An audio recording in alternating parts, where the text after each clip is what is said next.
ხო არსებობს წიგნები, რომელიც უნდა წაიკითხო, ხო?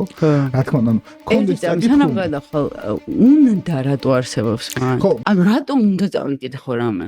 უნდა ისწავლო ვეფხისტყაოსან მთელმა თაობამ ვისწავლეთ უნდაზე ვეფხისტყაოსა და არავინ გონზე არ ვიყავით რომ ვსწავლოთ რა ეწერა სინამდვილეში იმ ვეფხისტყაოსს. ჩვენ ჯერ რუსეთის იმპერიაში ვცხოვრობდით და მე საბჭოთა კავშირში ვცხოვრობდით და ჩვენ შეიძლებოდა დაგვეკარგა იდენტობა.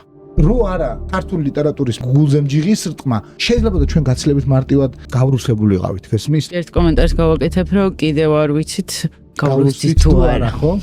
ყოველთვის არ უნდა გაყვება მგონი ჩვენ ქვეყანას.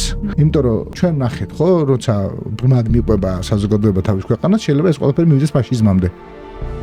იუნგის თეორიაში ანიმა არის ხალური საწყისი კაცში. ტარიელის მიერ ქაჯეთში დატყვევებული ნესტანის ძიება ეს არის გმირის ეგოს შთან თქვა, ესე ვთქვათ, კოლექტიური არაცნობიერის ბნელ უფსკულში საკუთარი სულის ანიმას გამოსახსნელად. შენი აზრით, რუსთაველისთვის ეს ნაწარმოები იყო პირველი, რაც დაწერა?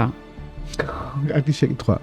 ხანდახან არის ხოლმე რომ ზედმეტად თანამედროვეებიდან უყურებენ ხოლმე იგივე მაგალითად რუსთველის აფორიზმის ლეკვილომისა სწორიაძო იყოს თუნდა ხვადია რომ აი არის თუ არა აქ საუბარი თანასწორობაზე და ფემინიზმის ასპექტიდან შეიძლება თუ რამე შეხედვა და ანუ არა აუცილებელი რომ ფემინიზმის ცნებაში მოაქციო უბრალოდ აქ არის საუბარი გენიოსზე რომელიც უფრო დიდ რაღაცებს მიხვდა რასაც დღეს ვერ მივხვდართ ჩვენ და მაგის მიხვედრას რა უნდოდა აი ღვთიური სიყვარული ახსენე შენ რა მე მგონია ყველაზე ნამდვილი სიყვარული აი როგორ იცი რომ მე შენ საერთოდ არ ვიცი რა საკეთებ როგორ აკეთებ არც არაფერს მიკეთებ არც არაფერს გიკეთებ აი არაფერი არ ხდება ჩვენ შორის მაგრამ რო ვიცი რომ ხარ მიყვარ ხარ ეგრე თუ მიყვარს ერთი ადამიანი ეგ ნიშნავს რომ მე ყველა მიყვარს მათ შორის პუტინიც მიყვარს ეგ რამდენად შესაძლებელია ხე შენ მითხარი